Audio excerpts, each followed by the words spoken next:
The first time I saw her, the sun had barely broken the horizon, and the cold bit through my coat like a knife. I was riding the North Range where the land folds into jagged red rock and the wind slides down off the mesas in long, bitter breaths. That's when I heard the voices, sharp, urgent, and not in English. I reined in behind a rise, easing my horse up slow, and looked down into a shallow wash. A dozen Apache warriors stood in a tight circle around a girl no older than 12, her hands bound behind her, her black hair hanging in loose tangles. She didn't cry or plead. She just stood there still as the stones under her feet, watching the man with the stone axe step forward. Before I tell you what happened next, let me know where you're listening from in the comments, and tap like and subscribe if you've ever had to make a choice you knew would change everything. My name's Marcus Donovan.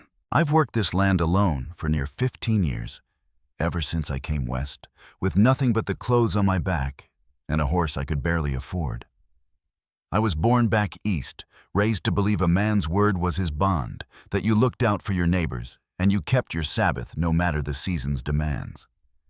My folks never had more than a few acres and a milk cow, but we made do without complaint.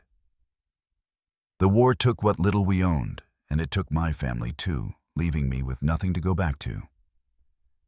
Out here, I built a life from scratch, dug my own well, laid every timber of my house by hand, and learned the rhythms of this country the hard way. The ranch sits in a valley a day's ride from the nearest town, where the streets are lined with boardwalks, and the talk is all about the railroad pushing west. Men with money in their pockets come sniffing around for land, looking to buy up water rights and grazing ground for pennies. Folks like me, we hold tight to what we've built, even when a bad season leaves us staring down an empty larder. I'd grown used to the quiet to days when my only company was the creak of saddle leather and the soft blow of my horse. That morning on the North Range should have been like any other. Check the traps, mend what needs mending, and be back by noon to see to the stock. But the moment I spotted that circle of warriors and the small figure in the middle, I knew the day was heading somewhere I hadn't planned. The man with the axe lifted it higher, the chant around him deepening like distant thunder. My hand slid to the Winchester in my scabbard without a second thought. I had no notion yet of her name or the weight she carried in the eyes of her people. All I knew was that she was about to die, and I was the only thing standing in the way. The man with the axe didn't hesitate when my rifle cracked. Dust leapt at his feet, his shoulders turning as he scanned the rocks. I stepped my horse out from behind the rise, keeping the barrel in plain sight, but not aimed at his chest. The air in that wash felt close and tight even with the morning chill. The girl's eyes followed me the way a trapped bird watches the open sky, measuring the distance, wondering if it's real. I spoke in Spanish, steady and loud enough for all of them to hear. Name your price for the child. The leader's face shifted from confusion to something colder. He said she brought death wherever she walked, that her shadow had sickened their people. I let him finish before I answered, telling him she could work my ranch, that her leaving would solve his problem as much as mine. They argued among themselves, voices quick and sharp. I caught pieces about killing us both, others about letting me take her. At last he turned back, asked if I would risk the curse. I told him I would. 2 horses and a month's supplies sealed it. He cut her bonds, spoke something to her in their tongue that made her flinch like she'd been struck. Then he swung into the saddle and warned me to remember I'd chosen this fate when the curse came for me. We stood alone in the empty wash dust, settling where their ponies had been. She didn't move until I stepped down and asked if she spoke English. Some, she whispered, her voice rough. I told her my name and asked hers. Ayana, she said, slow and careful. She told me it meant eternal flower, and for a breath her mouth curved toward a smile. When I asked about her folks, her face closed off again. Both had died the past winter, along with her little brother. It wasn't hard to see how a tribe might take a child who'd lived through that and make her carry their fears. 7 months she'd been marked as cursed. I held out my hand, told her she was safe now. She looked at it a long time before placing her fingers in mine. Her skin was warm despite the cold air. "Why did you help me?" she asked as we walked to my horse. I told her because everyone deserved a chance, and because I didn't believe in curses. She rode behind me quiet as we crossed the ridge, where my place came into view, an adobe house against the wide valley, small under the shadow of the mesas. I explained the ranch was isolated, with the nearest neighbor 20 miles off and the town 3 days through rough country. She asked if she'd be my slave. The question struck deep. I told her no, that she'd be like family with chores, food, clothes, and schooling, and free to leave when she was old enough. She eased against my back then just a little. Over the next days, she set to work with a drive that made me wary she was trying too hard to prove herself. She had a way, with stock, gentling, skittish horses with soft words and steady hands. But the signs of what she'd endured showed in other ways. She kept food hidden in her room, startled at sudden sounds, and woke from dreams she wouldn't speak of. Sometimes she'd stare into the distance, murmuring in Apache words I couldn't follow. When I asked once, she said they were old words from her grandmother. 2 weeks in, I found her standing in the chicken coop over my best rooster, its neck broken. Her hands trembled, eyes wide and wet. She said it had flown at her and she'd grabbed wrong, and now I'd send her away because she was cursed. I told her it was an accident, that the bird was old and mean, and it didn't make her evil. She asked if I was angry, and when I said no, she seemed almost confused.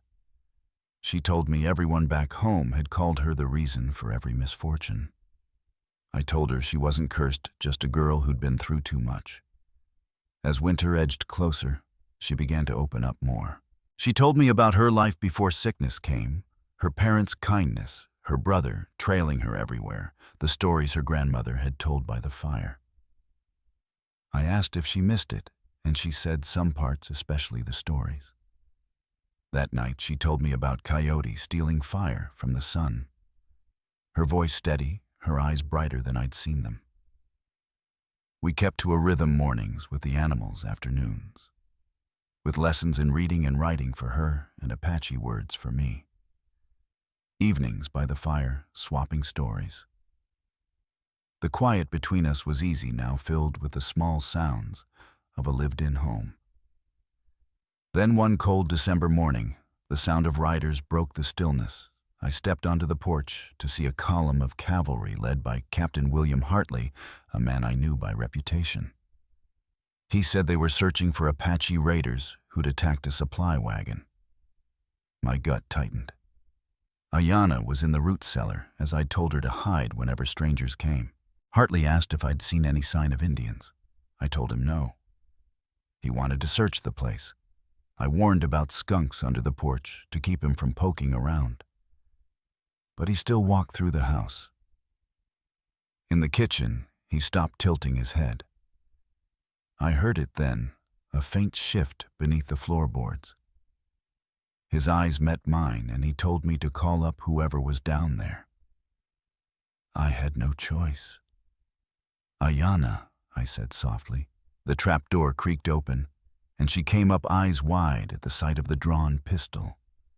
Hartley's look turned cold.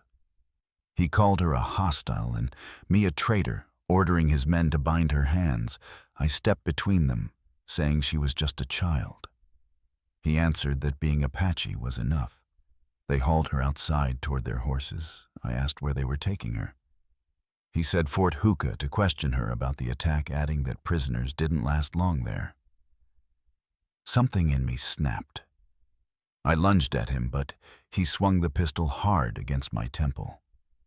The world spun. Through the ringing in my ears, I heard her cry my name for the first time. Hartley warned me to stay down, or he'd shoot. Then they were gone, her small figure vanishing into the line of mounted men. I lay in the cold dust, the ache in my head, nothing compared to the weight in my chest. The thud of hooves faded into the cold air, but I didn't wait for quiet to settle. My head still rang from Hartley's blow as I pushed myself up, swaying on my feet until the ground steadied. I went inside, pulled a clean cloth from the cupboard, and pressed it against the cut above my temple. Blood spotted the white in seconds, but my mind was already moving past the pain. Ayanna was in the hands of men who'd think nothing of breaking her spirit, or worse. I took the back way to the barn, the one screened by old cottonwoods, and set about saddling my best gelding. Before long, I was riding a wide circle toward the south pasture, where I could follow the ridgeline without being seen from the main trail. The wind off the desert carried the faint smell of smoke from their camp, though they were miles ahead now. I had no hope of catching them before they reached the fort, but I needed to see what I could about their numbers and their pace. By sundown, I was back at the ranch. The ache in my head sharper, but my course settled. I couldn't do this alone. There were only a handful of men I trusted enough to ask, and fewer still who might ride against soldiers. I lit a lamp and penned 2 short notes sealing them with a scrap of wax and sending them off with a ranch hand who owed me a favor. One was for Jake Morrison, who'd once worn the same blue coat as Hartley, but had long since turned his back on the Army's way with the tribes. The other was for Tom Bradley, whose little girl had been nursed through fever by Apache women when no one else could help. The next afternoon, Morrison arrived first, his sorrel lathered from the ride. He swung down, his eyes narrowing as he took in the bandage on my head. "Heard Hartley paid you a visit," he said, tying off his reins, "and took someone that matters." I nodded and told him about Ayanna, about the charges Hartley had invented to justify it. Bradley came in not long after, a rifle across his saddle and the look of a man who'd made up his mind before he'd left home. We sat at the kitchen table, the lamp throwing long shadows on the plaster walls. I laid out what I knew of the fort's layout, from the stockade to the squat stone building where they kept prisoners. Morrison tapped a finger on the map I'd sketched. "Here," he said, "you get a fire going near the stables, every man in the place will be running for a bucket." Bradley leaned in, pointing to a narrow lane behind the supply shed. "That's where I'll wait with the horses. You bring her there, we ride hard south." The plan was simple enough, though we all knew it would turn ugly if the wrong man turned a corner at the wrong time. We'd ride after dark, leave the horses in a wash half a mile out, and slip in under cover of shadows. Morrison would handle the fire. I'd get Ayanna out. Bradley would cover the back trail and make sure no one followed us out the gate. We left the ranch the next night, clouds blotting out the stars, the moon no more than a pale smear. The ground was firm from a week without rain, our horses' hooves muffled in the dust. We reached the wash, tied off, and went forward on foot. The fort's walls loomed ahead, lanterns swinging at the gates. The air smelled of horse and gun oil. Morrison peeled off toward the stables, while Bradley and I kept low along the fence line. A flicker of light grew in the corner of my eye. Then the glow of fire as the first shouts rang out. Men swarmed toward the blaze, buckets in hand, the crackle of burning hay rising above the confusion. I slipped into the yard, keeping to the shadows until I reached the jail. The door's lock was crude but sturdy. I worked it with a pick from my pocket, the metal clicking after a long, tense minute. Inside, the air was close and foul. Ayanna sat chained to a ring in the wall, her head lifting when she saw me. "I told you," she whispered, her voice low and flat. "Now you'll die too." I said nothing until the last shackle dropped, then told her we were leaving. We kept to the dark edges of the yard, gunfire cracking somewhere beyond the stables. Bradley's shape appeared ahead, horses in hand, eyes scanning the yard. We mounted fast, Ayanna swinging up behind me, her arms clinging to my coat. We pushed hard through the gate, past men shouting orders we didn't stop to hear. The desert opened before us, mile after mile of shadowed rock and sand. Behind a horn sounded the call to mount. We rode south, my gelding stretching into the run, Bradley close at my flank and Morrison somewhere behind, breaking off in another direction to throw them off the trail. Bullets sang past in the dark, one sparking off a stone to our left. But we kept riding until the land began to fold and twist, hiding us from sight. By dawn, we'd crossed into Mexico, the river at our backs, and the road ahead empty. We stopped in a small village where the scent of fresh bread drifted from a stone oven and the horses drank deep from a trough. Ayana slid down her legs, trembling from the long ride, and looked up at me. "Where will we go now?" she asked. I told her we'd go wherever we needed to so long as we stayed together. We didn't linger. By midday, we were moving again, the horizon wide and empty, the sun climbing toward its zenith. Somewhere beyond that line lay a place we could stop running, but for now, every step forward was another mile between us and Hartley's reach. We rode for most of that day, keeping south and west, the river crossing our only pause. The land shifted from jagged rock to long rolling hills, each one lined with mesquite and sun-bleached grass that rattled in the wind. Ayana stayed quiet, her small hands gripping the back of my coat, her gaze fixed on the trail ahead. By nightfall, we found shelter in a stand of cottonwoods beside a shallow creek. The water was cold, running fast over smooth stones, and it masked the sound of our voices.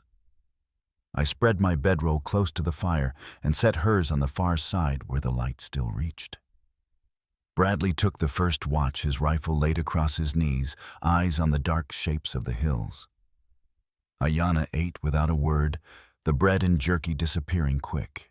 When she was done, she kept staring into the flames, her shoulders rising and falling in slow rhythm. I asked if she was warm enough. She nodded, but her eyes stayed on the fire as if something in it kept her from looking away. We broke camp before the sun touched the horizon, wanting distance before the day's heat caught us.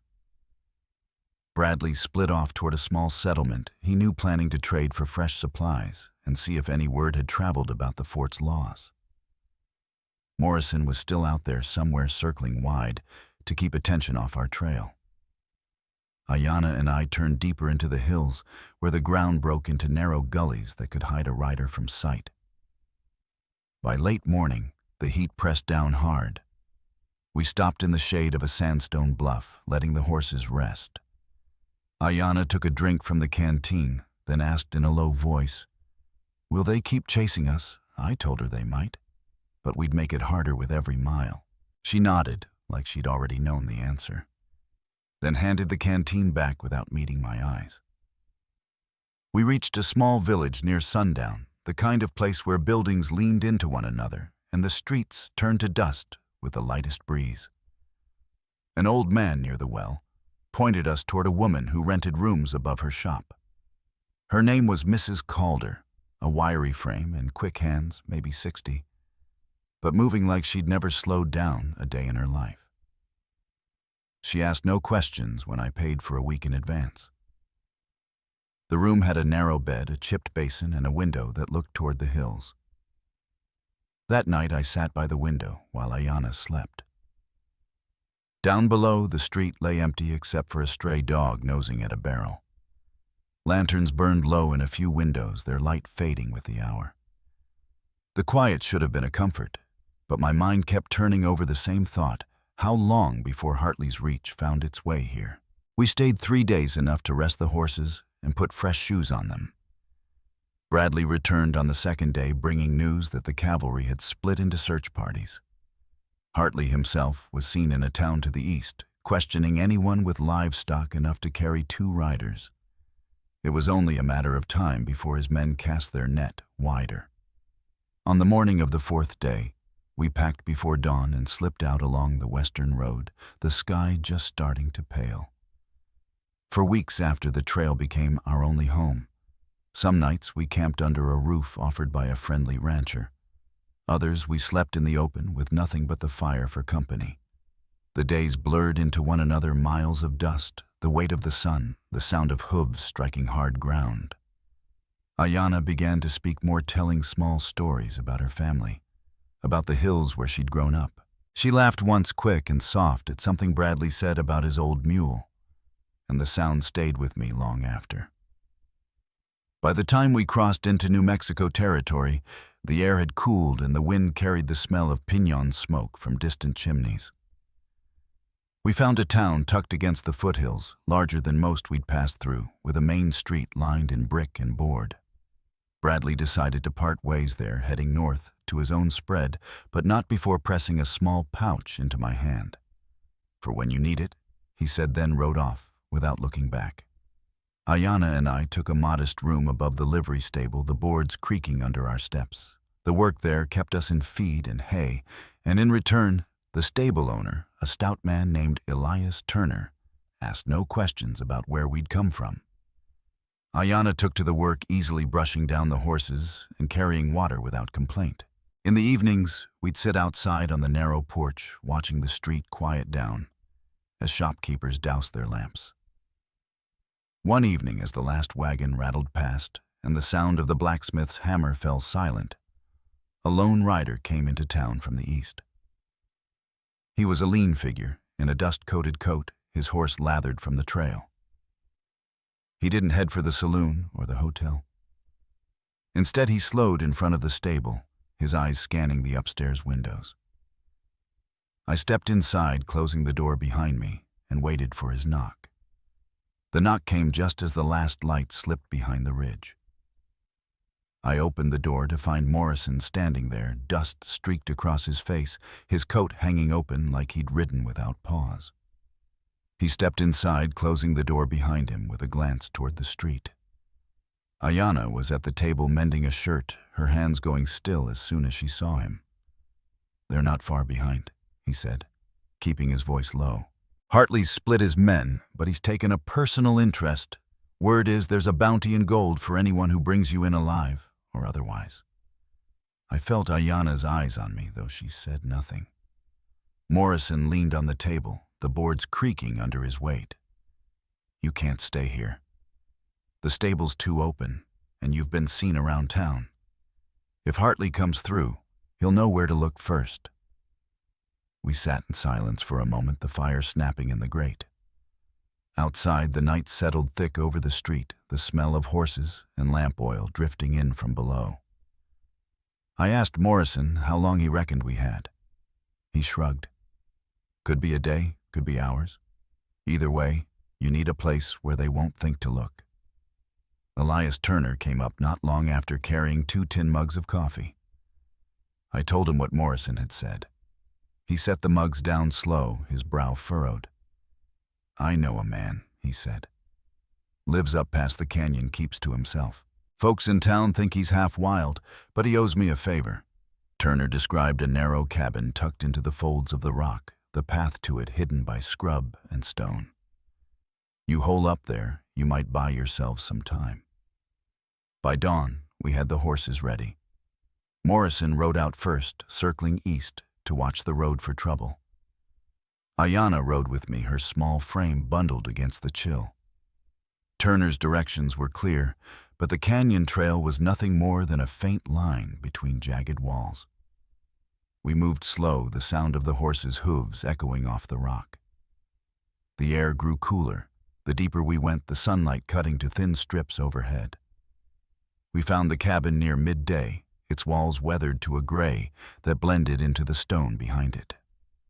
Smoke rose from a narrow chimney, and a tall man stepped out as we approached. His name was Seth Rollins, maybe 50, with a beard gone mostly white and a gaze that took in everything without hurry.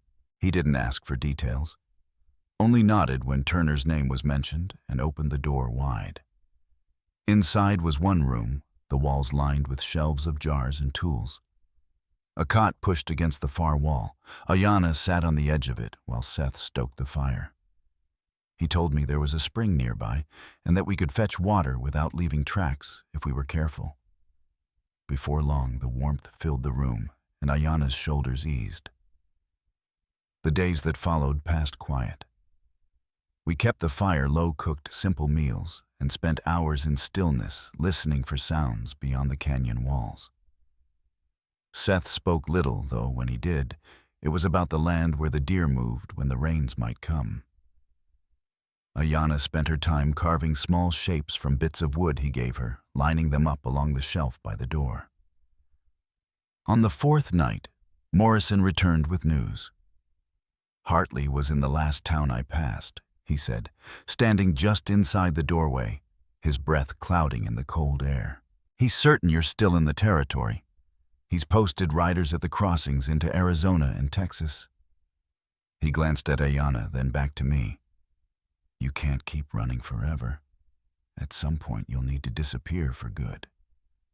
That night, long after the others had settled, I sat by the fire turning over Morrison's words. The canyon gave us shelter, but not safety. Sooner or later, the wrong set of eyes would find this place. When Seth rose before dawn to check his snares, I stepped outside with him. The air was sharp, the sky just beginning to pale. I told him I was thinking of moving on, maybe farther south, where Hartley's reach would thin. Seth nodded toward the ridge. If you're set on it, wait for the next storm. Tracks won't hold in the mud. He offered to guide us to a pass few knew, one that would cut days off the ride. We agreed to leave when the weather broke. 2 days later, clouds stacked heavy over the horizon, and the wind carried the damp scent of rain. Ayanna watched from this doorway as the first drops struck the stone.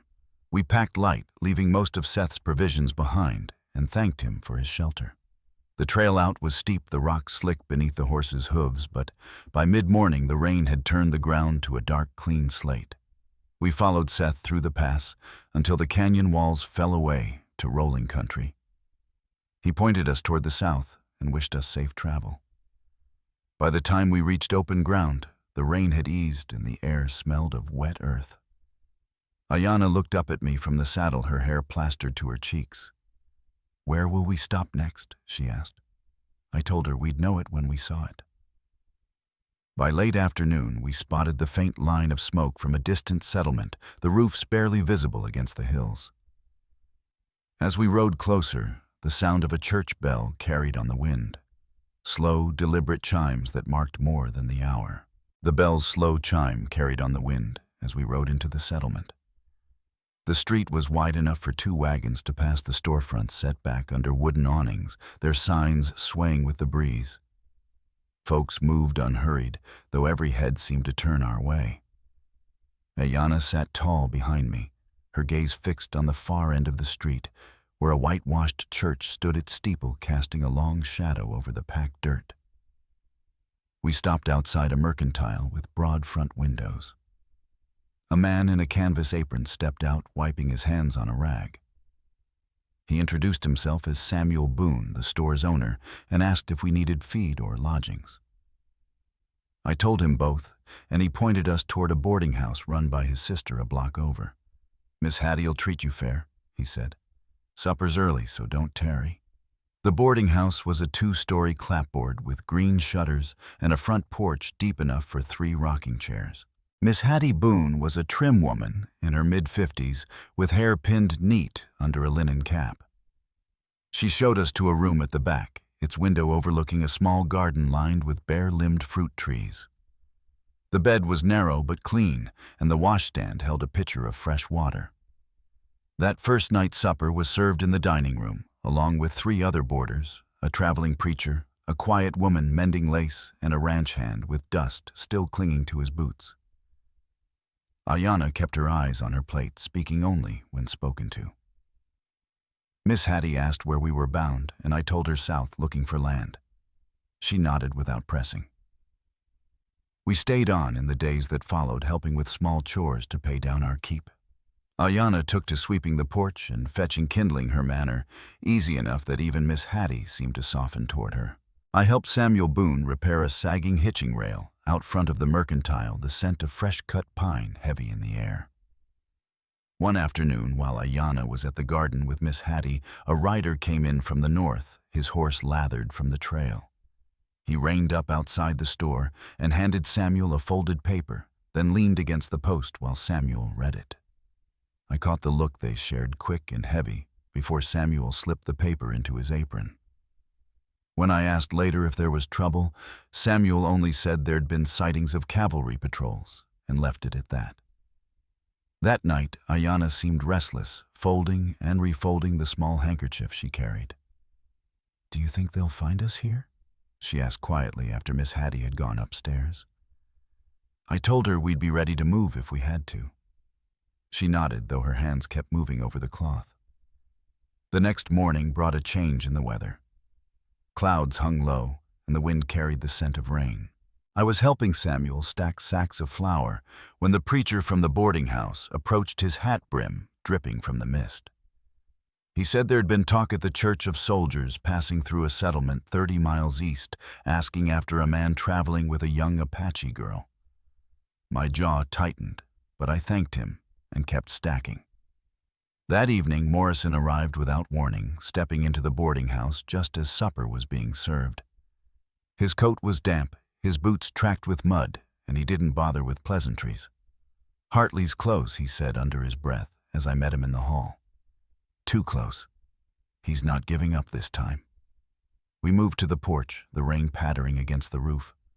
Morrison said Hartley had split his patrols again, setting riders on every road south. He'd even posted men at the river crossings, offering a bounty to anyone who turned us in. "He's got the town gossip working for him," Morrison added. "A face like hers won't stay unnoticed for long." I told Morrison we'd leave before first light. He suggested a back trail. He knew a narrow cut through the hills that would keep us off the main road for 2 days. We agreed to meet there with fresh horses, and he'd ride ahead to check the way. After he left, I found Ayanna in our room, packing her few things into the small canvas bag we kept ready. She didn't ask questions, only made sure the bag was tied tight. Miss Hattie knocked once, then stepped inside, holding out a loaf of bread wrapped in cloth. For the road, she said simply, "No need to tell me more."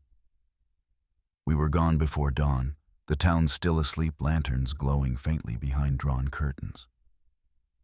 The rain had stopped, leaving the earth dark and clean, the air cool in our lungs. Ayanna rode close, her arms steady around my waist, as we turned west away from the road everyone else would take. By mid-morning, the trail narrowed to a winding path between hills, the sound of our horses muffled by damp earth. Somewhere ahead, Morrison was clearing the way. Somewhere behind, Hartley's men were closing the gap. I kept my eyes on the bends ahead, knowing each one brought us closer to whatever came next. We kept west along Morrison's back trail until the sun dropped low and the wind carried the faint smell of a campfire from somewhere ahead. Morrison was waiting where the hills flattened, his horse tied to a lone cottonwood. He waved us in, his eyes scanning the ridge behind before he spoke. "2 patrols crossed north of here yesterday," he said. "One of them was Hartley's. He's losing patience. That makes him more dangerous." We made camp in the shelter of a rock face, the fire small and hidden from view. Ayanna helped gather dry mesquite branches, her hands quick in the fading light. Morrison laid out the route. He'd scouted a pass through the hills that would spill us into a narrow valley, then onto a rail stop where we might catch a freight car south. "If we can reach that line," he said, "Hartley will have a harder time keeping eyes on you." The next morning was cold enough to frost the saddle leather. We were on the trail before first light, the horse's breath rising in white plumes. The pass was steeper than I'd expected, a ribbon of stone barely wide enough for the animals. Loose shale slid under the hooves, the sound of it echoing between the walls.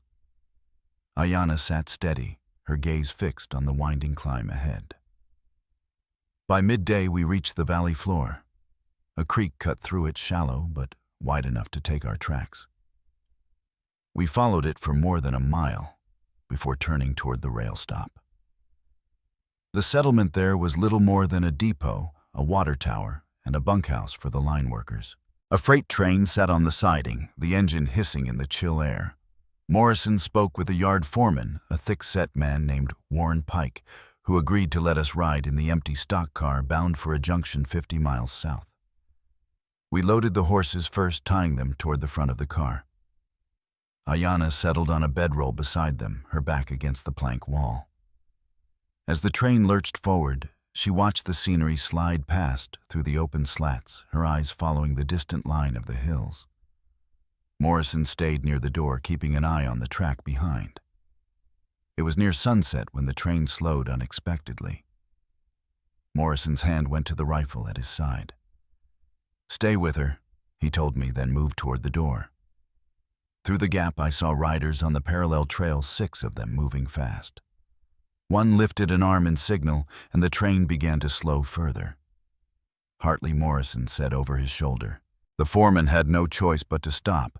The riders were already pulling alongside. Hartley swung down from his horse as the train came to a halt, his boots striking the ground with purpose. "Donovan," he called, his voice carrying across the gap.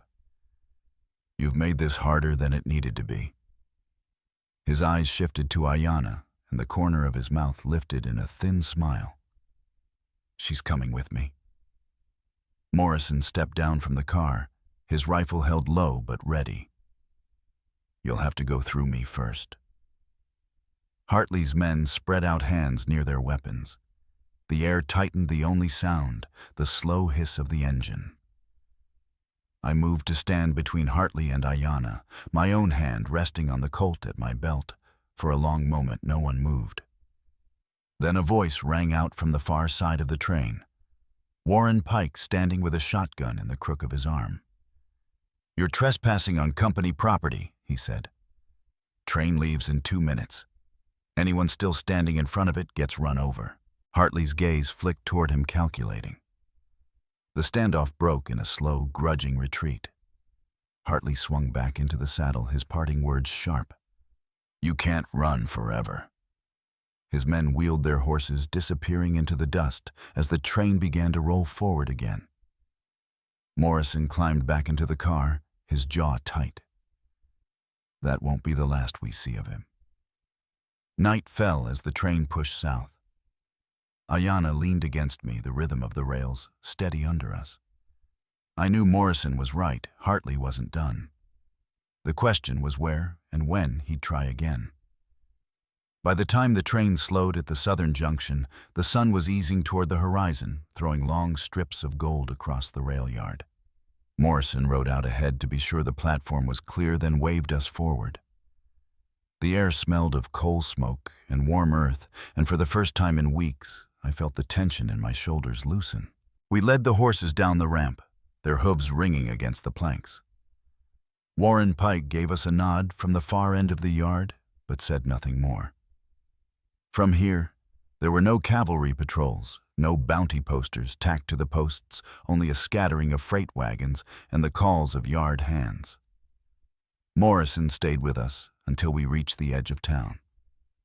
He drew rein and looked at Ayanna, his expression softer than I'd seen it. "You've got a chance now," he said. "Make the most of it."